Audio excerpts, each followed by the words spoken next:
All right, let's move on and talk about Israel real quick before we wrap up here. There's some just awful things going on to the Palestinians there. This story from Mondo Weiss is great. You know, they do this thing where they kind of let Palestinians and particularly Gazans write a story about just, you know, what life is like. And so this is this girl, Nora Anga, who is trying to get medical treatment, and she lives in Gaza. And so, you know, she goes to the Gazan hospital and they say, we don't have the technology to treat what you got going on. And so her and her mother, she's 23 years old. So she's not a kid, but she's, you know, for if you're going through a medical condition, has a lot of migraines and all that, like, you know, if people have had severe migraines know that this could absolutely be debilitating what she's going through. And so then she ends up getting accepted to go to a hospital, but her mother was rejected. And so then she decided to apply again, this time with her aunt, and they were both accepted. But now, you know, we're at 5 months after her diagnosis.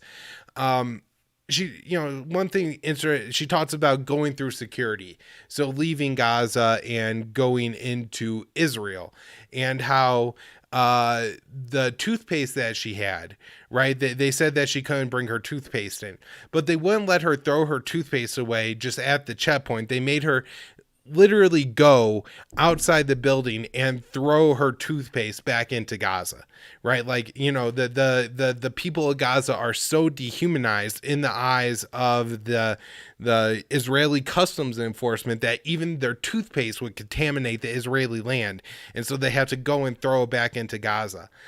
She talks about how she never realized how far away Israel was from Gaza, or actually, I guess how close it was. She had always thought it was very far.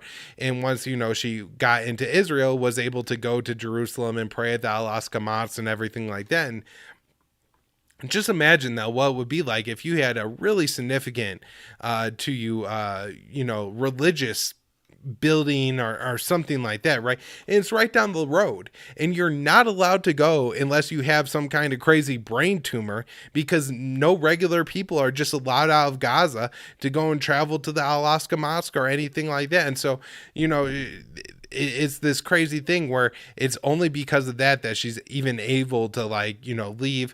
Oh, one other thing, she mentions that her aunt wasn't allowed to bring her psoriasis cream with her, that was denied by at the Israeli checkpoint and everything like that.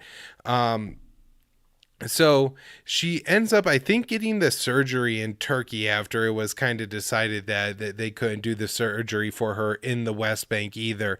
But as she was coming back um, into Gaza, right? They decide not to do the surgery. Her and her aunt are bringing a few pounds of cheese, and they make them throw the cheese away.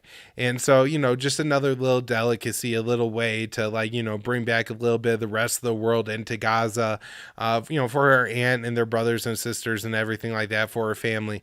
It gets thrown away in an Israeli trash can. And again, it just seems so clear that this is just about punishing people. It has nothing to do with security or anything like that. The goal is to make the people of Gaza as miserable possible, and I guess hopefully just, you know, all die off one day, and that way they don't have to deal with them anymore and could just claim all the land as their own.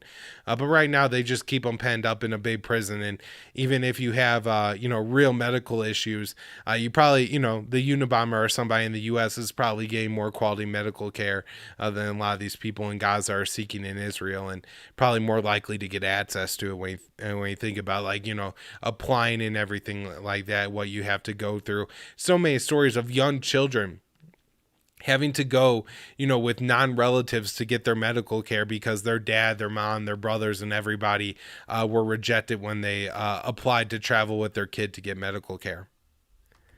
Israel is also holding up critical water and sewage parts that are needed in Gaza. So after, you know, the latest bombing campaign, a lot of the water and sewage system is damaged. And I'm sure just over time you're not able to, like, bring in things to upgrade this, and it goes bad, right? Like these systems don't last forever, but especially when you're in a war zone.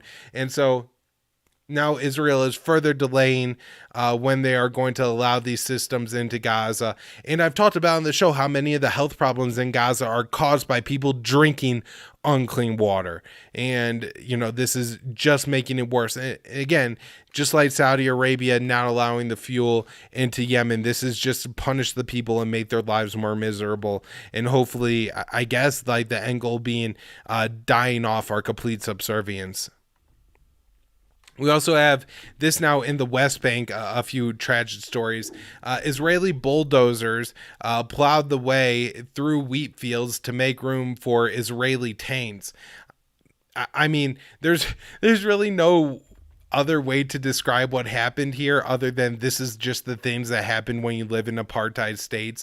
When you treat the other people as absolute dogs, then when they plant their crops, you go and bulldoze their fields and then run tanks over them. Demolishing wheat fields. These are things that people are going to eat. This isn't like anybody growing pot or anything like that. This is people growing food that they're going to eat and to feed themselves and their neighbors so they don't starve to death and die.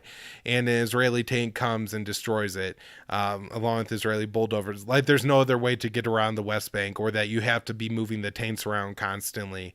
But this is what Israeli does, again, to make sure that the Palestinians stay poor and desperate and have nothing, and eventually just leave or die. We also have a massive number of night raids being carried out by Israeli forces. There's 20 reported in one night, but in the course of events that I'm not exactly sure what all of them were, you had a tow truck driving down the road, working with the Israeli military, and an activist standing on the side of the road, a 75-year-old man, and he was run down by that truck. Now, it was reported at the time, this story came out a few days ago now, that he was just in critical condition, but at that age, being hit by a tow truck, I don't know what the chances are that you're going to survive. According to witnesses, that tow truck did deliberately hit the old man, swerved out of the way to hit him. It wasn't a situation like he threw himself in front of the truck to try to prevent it from going. All right, last story on today's show, and that is the current foreign minister of Israel, Yair Lapid, who is set to become the prime minister in 2023, vows no negotiations with Palestinians once he becomes the president, and says that there's going to be no talks on the two-state solution. Now, it would be one thing to say, I'm not going to talk about a two-state solution, because what we need to do right here in Israel is give the Palestinians rights. We're going to treat them like people, and Israeli, Palestinian, doesn't matter. Everybody is going to be, I'm sure there's going to be a lot of work to be done, but we're going to start to take the steps to make us a less apartheid and racist society. But that's not what he's saying. He's saying that we're just not going to talk to the Palestinians about a two-state solution. So they can't have their own state, but yet we're going to make sure they continue to live under our military occupation, in our military courts and everything like that. All right, everybody.